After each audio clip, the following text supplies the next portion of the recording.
रही दासी। सुनो ये धनिया भिजबू तो सावन में धानी खासी।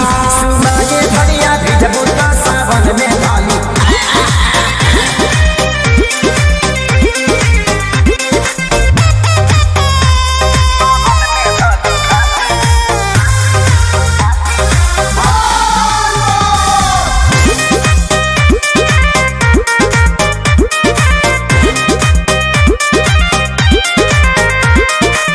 जाए खाती दे भरी ऐसे कर जनी जिद हो।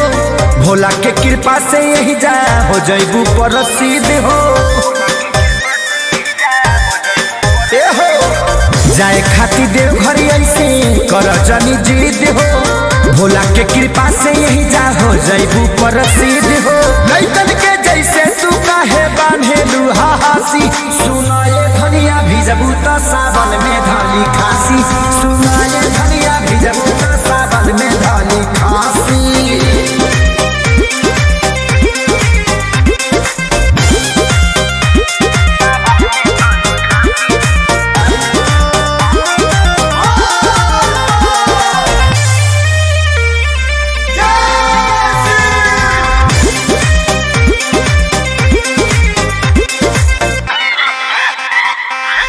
यादव मुकेश सोनू अपना बिहार के अरे जा रहेली यही से संहार के